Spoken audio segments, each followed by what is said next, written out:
So I did that for several years, and then I was appointed by Governor Nixon to be on the Labor and Industrial Relations Commission. And when I was on the commission, I actually went to school part-time, and I completed law school in 3.5 years. Now, I got to stop you here. I'm already getting a text. Yeah. Rod Jetton would tell me you might have left the Marines for something else, but there's no former Marines, right? You're always a Marine. Yeah, did I say former? I don't No, know. you didn't say former, but I've had a person already text me. I called Rod a former Marine once, and I got corrected quick. Yeah, I'm not a former Marine. I'm still a Marine. I wear a Marine Eagle, Globe, and Anchor emblem on my lapel every time I have to wear a suit. Do you have the thing where you cross the equator? Well, that's if you are on a ship. Luckily, I never had to serve any time on a ship. I work on KC-130 aircraft, so I was lucky enough that I never had to be on a ship. So I had to be on an airplane, but I never had to be on a ship, so that was a much nicer experience. Yeah, I bet. And then after the Marines, like I said, I joined the Missouri National Guard and finished out my career in the military after 22 and a half years. Unfortunately, it was cut a little short. I had a severe car wreck that required me to have 3 surgeries. And, I suffered life-changing injuries that made me ineligible to continue my service in the military. So I was medically retired from the military after 22 and a half years. But, here I am. If you would have told me 2 years ago that I was going to be running for public office again, I would have told you that you were out of your mind. Well, all right. I'm going to disagree with you on that one. But I will say it's kind of interesting. As a person, we've always known each other through different endeavors. After your car wreck, you're in better shape now than you were before the car wreck. Well, I wouldn't say I'm in better shape. I'm one of these guys, and I'm sure there's a lot of other people out there like that. I'm always fighting the battle. I'm never a skinny guy. Anything that resembles being healthy, I always have to fight real hard for. Now, my wife, she's very physically fit. Tell us how you landed that. I mean, landing her's got to be much easier than winning a state senate primary. I mean, tell us about your wife. Well, my wife is a nurse practitioner, and so that means she's a nurse, and she's also a nurse practitioner. We've known each other for a long time, 15, 16 years now. I guess actually probably 18 years at this point. And when I was going through a divorce, I reached out to her to see if she knew anybody that was single. And as a chance happens, she was going through a divorce at the same time. So what turned out to be what was a very bad time for both of us actually turned out to be just by chance, a really good time. That's awesome. And, I'm a very upbeat, and I try to stay positive about life. You always have. I'm a cancer survivor. I've had cancer. I had kidney cancer related. It's attributed to burn pits in Iraq. So that's another issue I have. So I have only one kidney, but I live a very normal life. Health-wise, I try to live my best life I can, and trying to stay somewhat healthy. Now, I will say this. My wife drove my car this morning, and she pulled out a candy bar wrapper out of my little hiding spot on the side of the door. She took a picture and sent that to me and just sent me the laughing emoji, and I just replied, busted. When I tell you that my wife is healthy, she eats the same meals every single day. She's super regimented, and she's currently at about 8.2% body fat, which for a woman is very lean. Well, and being married to you, something tells me there's not a lot of dull moments. Well, I try to keep life interesting. I don't live a boring life. I always tell people, hey, we only have one life. There's no chances to redo it. You can have regrets, or you can just make the best out of everything. So even when bad things happen to me, I just try to look at the bright side of it and move on and not feel sorry for myself. A lot of people don't know this. Scott, you probably don't know this. When I was 17 years old, I was homeless. I had a bad family environment, and it just was better for me to not be at home than it was for me to stay there. So, I lived in my car for several months over a summer, and I finally had a friend's mom who invited me to stay with their family, and I stayed there until I joined the Marine Corps. So, I heard you tell that story in caucus once. It was It was a private, I guess private with 100 people in the room, but it wasn't public. But I heard you tell that story. That is an incredible. I guess you learn work ethic or you starve, right? You can complain about how hard your life is, or you can do something about it. And I've never been a person to complain about things. I just try to figure out, how can I make this, whatever this situation is, how can I make this better? And I try to use everything as a learning experience. Some people may remember I actually was going to run for the state senate a long time ago, back against Eric Schmidt, our new, our U.S. senator. So luckily, it just wasn't the right time for me to be there. And Eric moved on to do great things. And isn't it funny how that thing worked out? So, wasn't it, Eagleton? Wasn't there one of Eagleton's kin was going to run for that, and everybody just thought, it's going to be such a tough race. And then he lost the primary, right? To a guy named Trout or something? Oh, I don't. It was just for the state senate seat. It was going to be. Well, I was the state rep, and there was this guy nobody had ever heard of, an attorney named Eric Schmidt. And I met with him, and I was like, man, this guy's a really nice guy. And quite honestly, I had taken some stances that were against leadership in the legislature. I was really kind of burnt out on Jeff City. I'm a guy that will stand up for what I believe in. I was very pro-labor when I was in the Missouri House. I was going to mention that was on the Democrat side. The primary got a little crazy, but I was going to say the Republican Party in many ways has come to where you were. Well, gosh, was it? I guess we're getting old. 15 years ago. Yeah. The funny thing is, one of the guys. So I was pro-labor, and I stood up for labor because I'm a South County guy, and that was a big issue, and it's going to be a big issue in this race. I started the Republican caucus. It never existed. The Labor Caucus. And, the Labor Caucus. Yeah. I started that. And me and Jim Lemke started that together. And, you might remember it was called the Sweet 16 Caucus. I do remember. We needed 16 members to stop any bad labor legislation. And one of the guys I fought was Shannon Cooper. And talk about how times have changed. Shannon Cooper is the dang lobbyist now for the Carpenters. I remember the day Shannon Cooper first testified for the Carpenters against Right to Work. I texted Catherine and Rod and Crowell and I think Perg, and I was like, you guys aren't going to believe what's about to happen right now, what I'm about to watch. Yeah. Well, when I went to the Capitol, I ran into him, and I was like, who are you lobbying for? And he said, the Carpenters. I said, no. I said, who are you lobbying for? And he said, the Carpenters. And I said, wow, boy, have things changed. Well, I tell you, it's also, it's such an interesting thing that when Will Krause was running for Secretary of State, we ran into Victor Callahan, and you remember what a smart-ass Victor could be. He was like, oh, Will, I remember you in the Sweet 16. And, of course, at that moment, that wasn't really part of his right. persona he was doing. It was one of the funnier times. Me and McKenna died laughing. But I will say, if you look at where Mike Kehoe is, a lot of labor support. I don't hear Republican leaders now clamoring on labor issues. In fact, I hear them. They've kind of went silent and in quiet support of a lot of, especially the trades. Now, AFSCME and SEIU, I don't think have that. But as far as the trades go, I mean, the party has really came to you on issues of labor. Yeah, I mean, I guess I was ahead of my time, or I was a visionary, but ultimately what it had to do with is just doing the right thing, Like, for me back then, labor they weren't the bad guys. The only reason they were the bad guys is because they gave money to the Democrats. And that's the only reason they were the bad guys. Well, I used to think when I first went to Jeff City, if you had a majority of the people and a good idea, you could pass legislation. Well, I soon learned that wasn't the case. It was more about what priority bills needed to be passed. And by priority, who's helping us get elected. And I get that's part of it. That's why I'm really in this race. I've put $100,000 of my own money into this race today. I'm willing to put more in there. It's not about the money for me. It's about doing the right thing. And, I have a feeling that I'm going to raise a lot more money by the end of June. Maybe it'll be enough money that some people will consider if this is the right race for them as well. Well, let's walk through the race here. Yeah. So you obviously, the military background in a Republican primary is something that voters love. I mean, it is something they respect.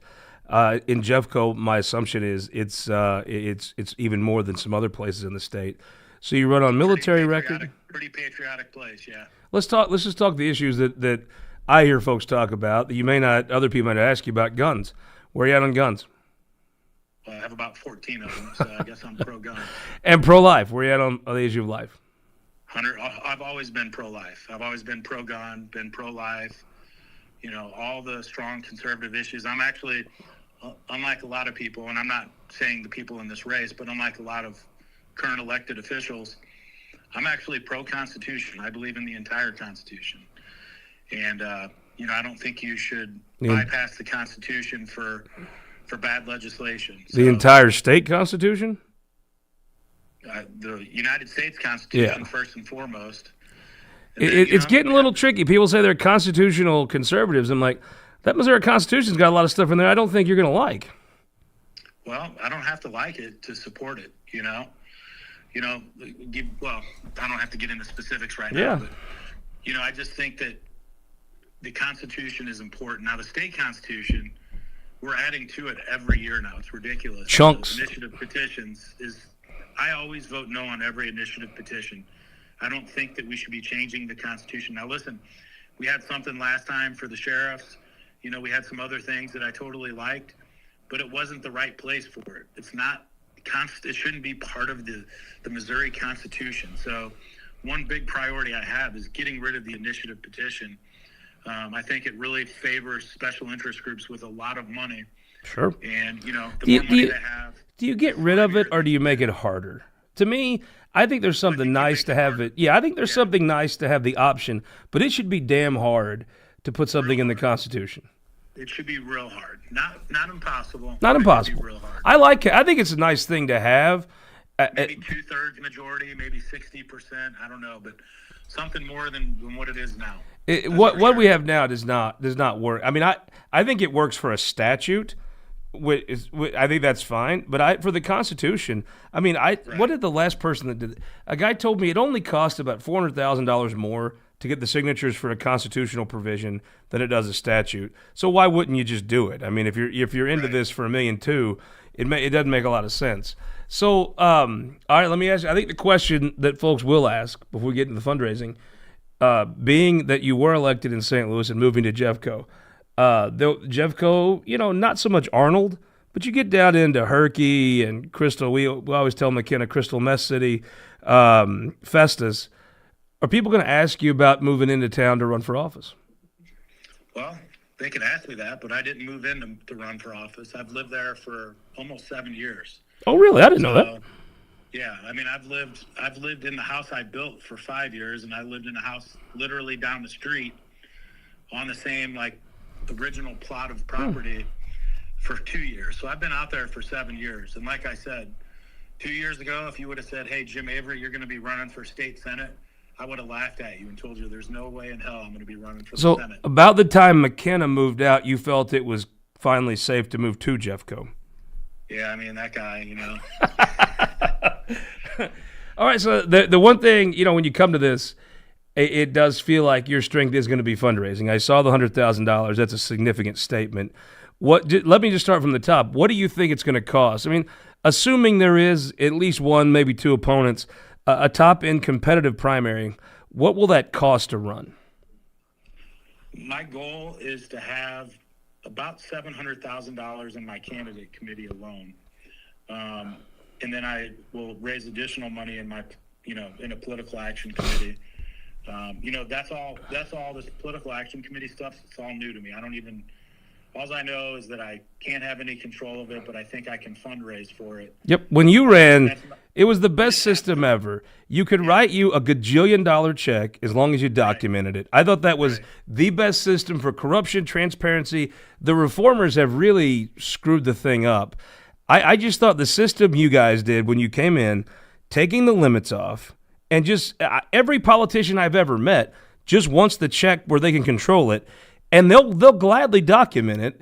It's this other hoop jumping through. It's made the system worse. Yeah, I'm with you. I don't like it. I've seen it in action for the past year. I've gotten involved in helping people out. And it's it's very non-transparent. So the people that wanted transparency and fought for it, they actually created a bigger mess. But it is what we have right now, and it's what I have to abide by. But So what are you going to need in the PAC? Yeah. What's that? I'm sorry. What are you going to need? So 700 in your candidate committee. I guess that's for TV, radio, where you get the special rate. What are you going to need overall, PAC included, to run a competitive race? I think if I raise $1.5 million, I think somebody's going to have a real tough time beating me, especially with the fact that, listen, people can call me an outsider. I'm the most regular person people will ever meet. I go to car shows all the time. I was in 2 car shows this weekend in Jeffco. Those people know me. I drive by and they're like, hey, Jim, I'm one of them because I am one of them. It's not something that I've created for a campaign. You do have a Jeffco personality, and I think that's a compliment. Who I am. Yeah, it's just who I am, People can say, hey, I'm an attorney or whatever. Make all the attorney jokes you want, that's fine. But what I do is I help people. People don't know what to do when they're hurt, and I help them. I'm not out there scamming any system. I just help people. I care about people. And more importantly, I can connect with people. And it's genuine. It's not fake. You can't go up in front of a jury and fake it. If you do, a jury is going to see right through you. Well, it's the same as the voters. I care about our state. I care about Jefferson County. I'm going there because I feel like we have a real lack of leadership. And it's not going to come from a leadership position. That doesn't mean that you're a leader. That's where people get lost. They think they want to be in leadership to be a leader. You're a leader by what you say and by what you do. And when I was in the House, I never had a leadership position, but I had 15 other representatives that stuck with me and fought against what we believed in, which was supporting labor unions and not trying to destroy them. At that time, they were the barrier between illegal immigration, and they still are a big part. Mm-hmm. Those building trades. They're the ones that actually do something about it. A lot of people talk. Correct. But the labor unions actually do things about illegal immigration. Correct. And they were doing things about it before Trump was in office. Yeah. Things about it, So, I think that I'll have a good message. I expect to raise a lot of money, but more importantly, I'm going to knock on the doors and I'm going to meet face to face and I'm going to look those voters in the eyes. And I'm going to shake their hands. And when I tell them that I'm going to do something, I'm going to do it. How many doors you got to knock? I'm going to try to knock on as many doors as I can. I mean, if I could knock on 100% of the district, I've got a year. When do you start on something like that? I mean, to me, I almost wonder where you're like, if you knock on somebody's door today and the election's next year, I just don't know that it hit. When do you start to have impact? I mean, what have you? For me, it's natural to go to car shows, and I'm going to a car show this weekend in Jeffco, and I'm going to talk to people and let them know I'm running for state senate, and they're going to remember me because. Hell, I was at a car show in Peebly Sunday, and I ran into a couple, and they're like, didn't you used to have a blue Corvette? And I said, I sure did. She's like, yeah, I remember you. So the lady I was parked to, her and her husband had a 1969 Mustang. It was beautiful, a Mustang GT from 1969, and they were awesome. Unfortunately, they don't live in Jeffco, this exact couple. They're from Washington, Missouri. But they remembered meeting me several years ago at a car show. So when you're at an event like that, you're not campaigning. You're just there attending. And when you talk, it's a conversation that people will remember. So as far as actually knocking on doors, that's probably going to be something that starts early next year. Springtime, yeah. No, I mean, I'm not afraid to knock on the door as long as it's not, 10 degrees outside, only because I don't want people to have to open their door to a 10-degree. Yeah, it might not do you much good. As soon as it warms up enough, I'll be there. But I'll be at the events, too. I'll be at the rodeos. I'll be at the... I want to give a shout-out to a guy that I mean, look, everybody's got their own political views, and even inside the Republican Party. I like this guy Robinson, and I don't want to say his name wrong because I respected... He actually jumped in to run, right? And then... I don't know the full story, but what I took from it was when he heard you were going to run, and I guess met with you, saw you were serious, he slid over to state rep. And I always kind of respect people that make those sort of calculated decisions. Whether you agree with whatever his politics are, it shows he's kind of got some humility, which I think makes a pretty good leader. He's a really nice guy. We've met several times. It's got to make you feel good, right? We both may run for the same seat. And, you know, I actually encouraged him. I said, hey, man, go start raising money now. If I'm not trying to get in anybody's way of their dreams. If their dream is to do something, I want them to do it. I'll encourage them to do it. And I told him to go start raising money. And then, you know, I think he kind of realized that the money raising part was going to be a little bit easier for me than him. Probably and it right. made more sense to him, I think. You know, why have two strong conservatives in the same race? If I can raise the money necessary, because it takes a lot of money. But not everybody makes that decision, and I kind of have, Right. I have a regard for that. For somebody running for maybe the lower house first to pave the way for somebody else they believe in, that is a little bit not typical. Yeah, it's not, you know, and he's full of piss and vinegar too, so I kind of like that. yes, he is. I like him. I think he's a great guy. I've donated to his campaign. My wife and I have already. I just thought that if I'm you, that'd make me feel good that a guy that, you know, had the same ambition stepped aside to help me further this goal. I mean, that to me would be a shot in the arm. Here's the thing. For me, it's not ambition, though. I tell everybody this all the time. Like, I don't really feel like I don't love Jeff City. I'll just be honest. And oh, come on. know, it's great. High Street Pub. You don't like High Street Pub? I've never even been there. I couldn't even tell you where it's at. I'll help you with You that. got to remember everything's changed, but you know, I don't really have any ambition. Like, I don't want to be anything other than a state senator. I don't know that I'll do this for more than 4 years. And honestly, I just want to go and provide leadership. I just feel like we really need it. And the difference between me and, you know, some of the other candidates is I've been a business leader. I have a lot of time as a military leader in multiple combat situations. So, you know, like I said, I'm not dying to go to Jeff City, but I feel like I have a calling to go there. Like, I just need to go and provide leadership.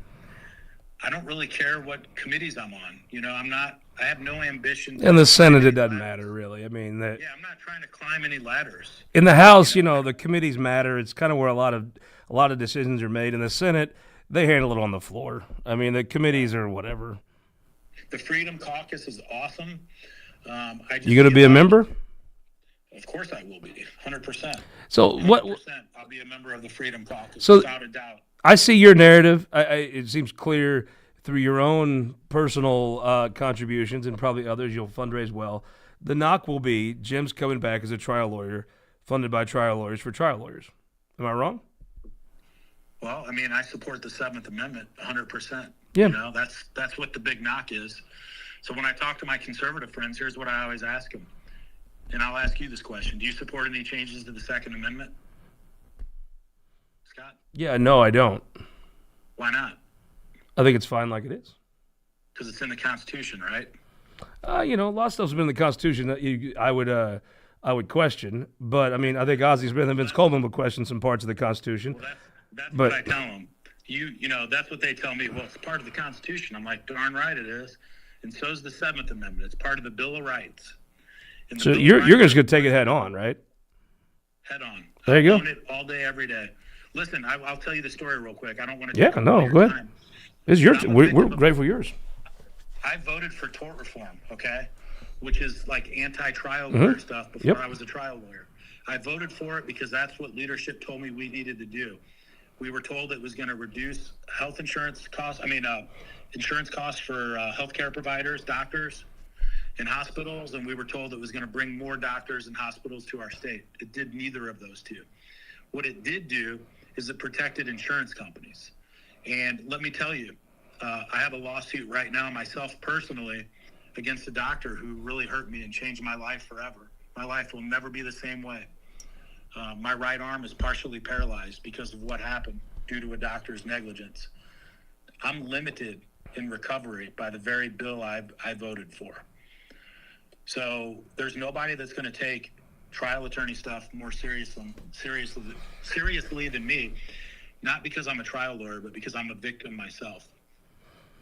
I mean, do you think that puts a target on you from the insurance lobby? I hope it does. Now that is a Jeff Coe answer right there. And I dare my opponents to take a bunch of insurance company money because that'll make it real easy to differentiate who's fighting for you and who's fighting for special interest groups. Well, I mean, but everybody's special interest groups, right? It's trial. I mean, special interest groups are what you call the people you disagree with, right? Well, I think I think I can disagree with I Democrats. mean, the trial attorneys are a special interest group. The insurance guys are. The nurses are. The doctors are. You know. I get what you're saying though, and I think taking it straight on is interesting. Yeah. I also think I personally don't think if we were at the Crystal Tavern, anybody gives a damn whether Nobody. about Nobody. most of this stuff. It's an insider thing. I doubt anybody runs ads Tell on it. you that they want you to go vote to make the time you have to file a lawsuit go from 5 years to 2 years. Most people would say that's stupid. Like, why are we changing this? The system's fine. Just leave it alone. You know, nobody's going to tell you to make those changes. But, you know, look at what one of the first bills was this year that was passed out of the House was the bear protection bill, the one that would give bear protection even though they're poisoning our food system. So what you're saying is the farmers better get that bill passed next session. No, what I'm saying is if anybody's ever watched the movie Aaron Brockovich, nobody was cheering for PG&E. That was the name of the company. True story, by the way. That was poisoning the people. Everybody was rooting for the people that were injured and the lawyers that were fighting for those people. That's exactly what I do. The farmers were smart. They'd realized that bear's not their friend, it's their enemy. I mean, they get screwed over by bear all the time by having I didn't even know this till I was in the legislature. When they buy their seed, it's only good for like a year. And if they have leftover seed, if they grow it again the next year, they get sued. That was the big why we all hated Monsanto. You could mention the Cubs and they wouldn't be as hated as Monsanto used to be hated. I think Bears curbed a lot of that, but Monsanto was ridiculously aggressive about. Yeah, they'd pay your neighbor to tell on you. Yeah, one of the best things they ever did was sell, if nothing else, for the name change. It'll be interesting to see to see which way the Republican Party goes on issues like this going forward. Tell me about the team though you put together to run this race. Well, the team is ever developing, so I don't really know what to tell you just yet. I expect that I'll have my old friend Jim Lemke on board and Sophie Shore. Sophie's talented. Sophie's very talented. I met her last year, and I became quick friends with her. I like Sophie because she's a lot like me. She's a no BS kind of person, and I'd rather have somebody just tell me to my face that I'm wrong. Yeah, she's about a quarter turn mean sometimes, but other than that, I'm with you. That's all right. I can take mean. What I don't want is somebody to lie to me and tell me that I'm great. You gonna get Eigel down there? Get the old buzz cut helping you a little bit? He did pretty good in Jeffco. I think Bill's probably going to help me out. I would be. See, I saw you with Bill. I thought, okay, he's got the bug hasn't went away. He's still got the itch a little bit. That's why I was not as surprised when I heard you were thinking about doing this. Bill got me re-involved. Honestly, yeah. I was out of the picture. I would maybe donate here or there to some people, but when Bill was running for governor, his message just kind of reignited a spark in me. But I'm not Bill Eigel, and Bill Eigel's not me. Sure. We're totally two different guys. So I'm not everything he is. He's not everything that I am, luckily. Well, I think the experience you have serving in the House is going to give you a different view on maybe to accomplish similar things, but I think you're going to have a little bit of a different view on how to go about accomplishing those things, if I had to guess. Yeah, I mean, I'm definitely going there to do a job, and I don't really care if I get a one bill with my name on it or 100 bills with my name on it. If I pass 100 bills, please put me out of my misery. That's not anything I ever want to do. I think we have too many laws already. It always scares me, these legislators' offices that have all these shadow boxes. I'm like, oh my God. Yikes. You'll never find one of those in my office. That's not a symbol of pride. That's embarrassing, to be honest. So I don't have one. I've never had one. For me, being a good legislator doesn't mean that you passed a bunch of laws. That's actually kind of the opposite. I think the laws we pass should be very carefully considered. They have big impacts on people's lives, real people's lives. I mean, look, I voted for tort reform because my opponent was a trial attorney and leadership told me this was the right thing to do. In hindsight, when I went to law school, the very first class I had was torts. The very first class was about the McDonald's hot coffee, and man, was I ever lied to. I felt stupid. It was McDonald's hired a PR firm. Go Google the lady. I can't believe I'm drawing a blank on her name, but the lady that got burnt by the hot coffee. Go look at her burns, and you'll see that. Wow, that was life changing for her. And all she really wanted originally was McDonald's to pay for her medical bills that they caused. So going forward, we'd be making a couple trips to Jeff City in between now and when campaign season really fires up. Oh, I'm sure I'll be there. I'll be there. I'll be there quite often. I'm sure. For one, I want to make sure the Freedom Caucus stays on track, and one real weird thing that most people don't know, especially voters. Jeff City today is not the way Jeff City was 20 years ago. Good or bad, I don't know. I think it's bad. They don't have the relationships that they used to have. We used to have these dinners and stuff that we would go to. And I know that campaign finance, the people voted for these changes, but these people don't even know each other anymore. You're right. Actually, Jason Kander told me something once. He goes, he talked about how, not having a lobbyist gifts would make people split up into different groups. And I've found it not to be that way. I think people stay in their own clique because groups, you might have, maybe you only agree on one thing with somebody. But if you show up to that dinner and you learn about their kids, you might find you agree on 10 things. And I think it's, I understand what the reformers were trying to do. And it makes logical sense. It's probably like a lot of law. It makes logical sense of one thing, but in practice, when you actually implement that, it just doesn't work that way. I don't think I think the public perception is a little better, sure. But I think people think the legislature is just as corrupt or not as they did before any of these reforms. But I think the legislators themselves do not have the chance to connect as well. Because you're just not put in. If you left your own devices, like church, right? You're going to sit by the same place in church with the same people. You're going to go to lunch with the same people after church.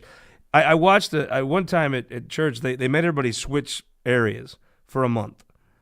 And it was interesting to see the new friendships and the new cliques that grew out of that when you get out of your comfort zone a little bit. It was interesting. Well, hey, I've taken more of your time than I asked for. I appreciate it. I look forward to seeing you out on the trail.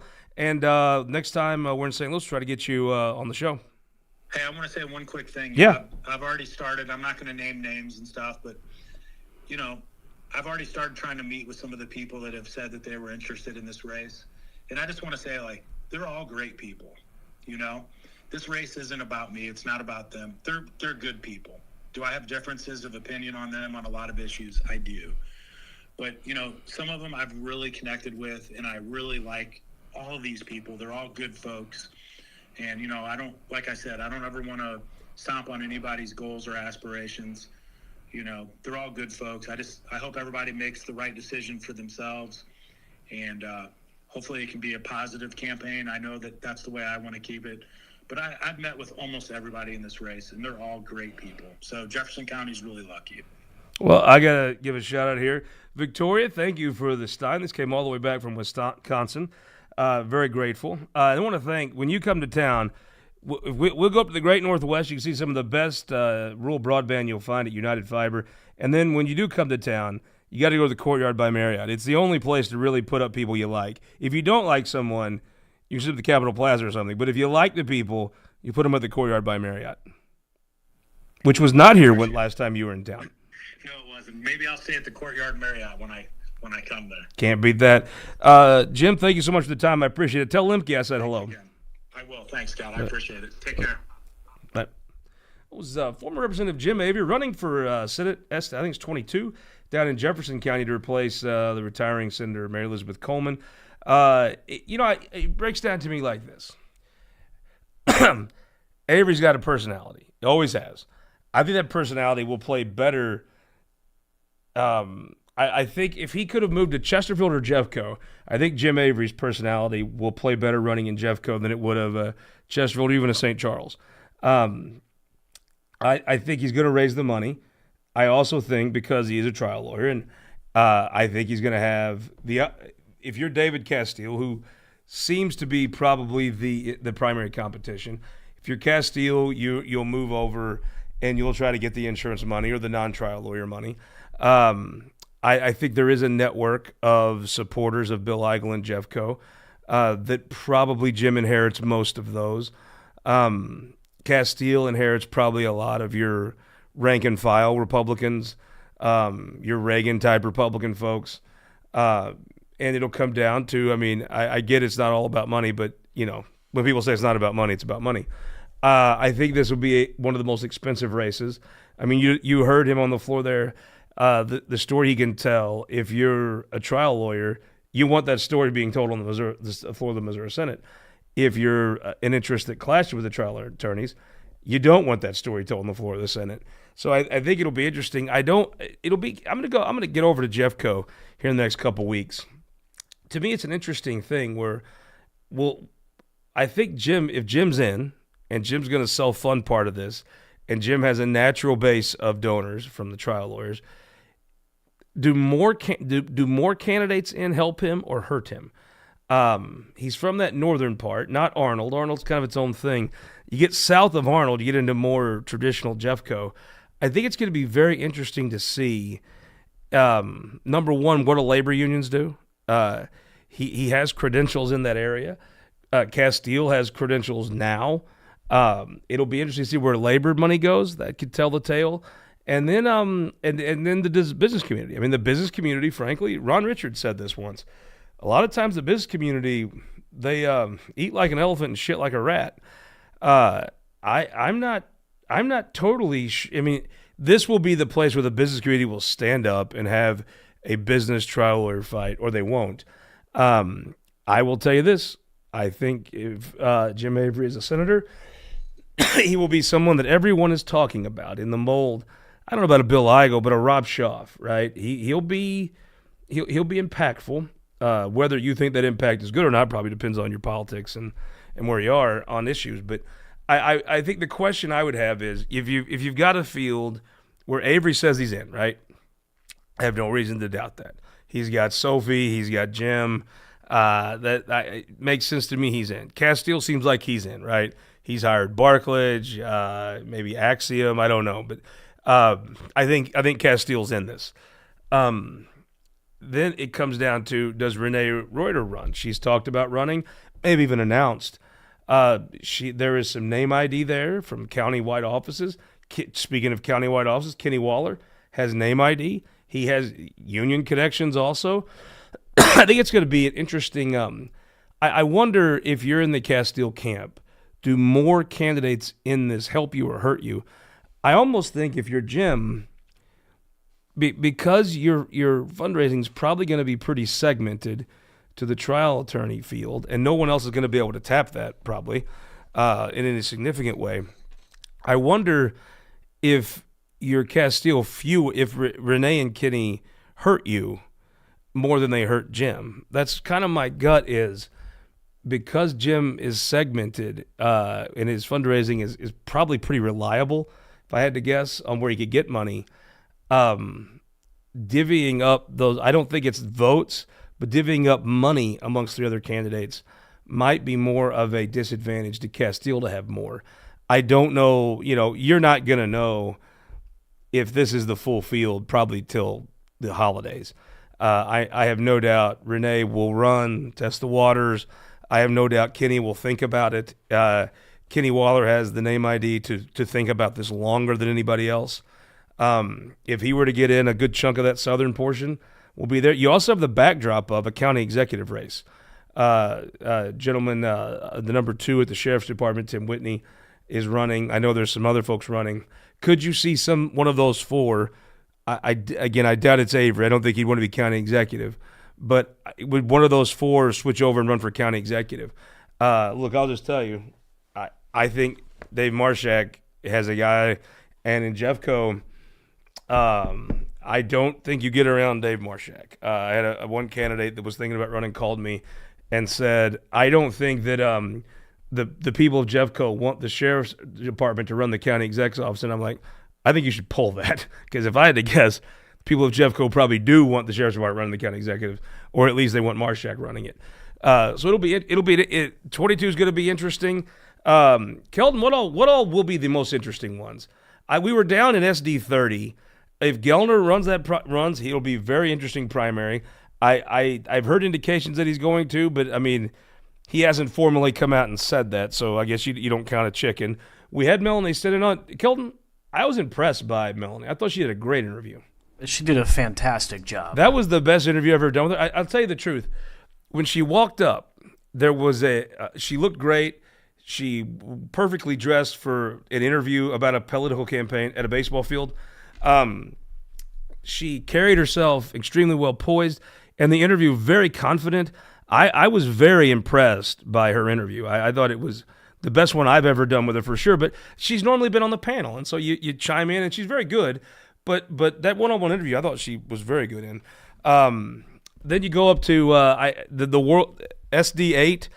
We're gonna, until John Patterson definitively says what he's going to do, the Republicans are going to beg him to run. In my opinion, if he runs, I have a high regard for Kerry Ingle's political talent and ability. I just, if I'm Kerry Ingle, if filing closes without John Patterson, I go have me a margarita and a sigh of relief. I would assume the Republican Party is going to do everything possible up until filing closes to get John Patterson to make that race. I'll tell you this, Speaker takes it out of you. It is a grueling job. It is a tough job. I personally, with most of these people, I take them at their word they're not running until they actually announce. Then they're running. So I know there's a doctor, there's former Representative Dan Stacy there. That primary will be competitive. Dan Stacy, people will underestimate. Dan Stacy will get more votes than you think he's going to get because he'll work it, and he'll have a team of people. You just watch. Dan Stacy, I don't know if he wins that primary. I would say he's the underdog against the doctor and certainly against Patterson. He'll get more votes than you think. Primary brewing up in the great Northeast. You have Sarah Graff, who I think is going to be in town next week. We'll have to see if she can come in and we'll interview her. And Dusty Blue, veteran, one of Sophie's candidates. It'll be interesting. The race to replace Luke DeMeyer. Nathan Willett, Brenda Shields. They don't really have primaries up there. They work that stuff out. I'm willing to bet you they work it out again. I don't know how that comes down, but the folks in the Great Northwest, they really don't do primaries. And if they are, everybody kind of knows how they're going to end. That'll be, I'll give you a state of knowledge prediction. 34 will be a boring primary and a boring election where, depending on where Trump and the national mood is, the Democrats may run closer than you'd think. But I Republican and the more pragmatic common sense like Brenda Shields and Nathan Willett, the more they'll win by. Mid-Missouri, going to be, I think, one of the most interesting primaries. You have Derek Spicer, Rudy Veit. You have a combination of an Ike Skeltner, a John Beckett, could run from the lake.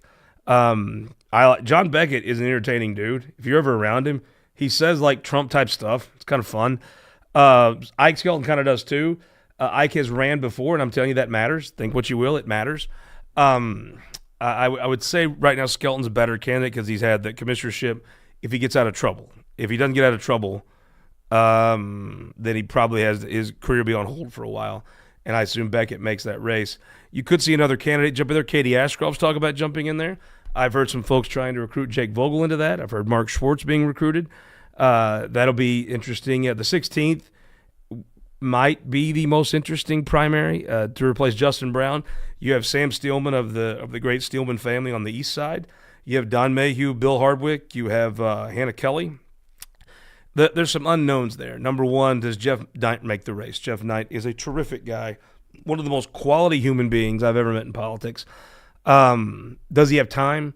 If he has time, he starts with a base in Laclede County.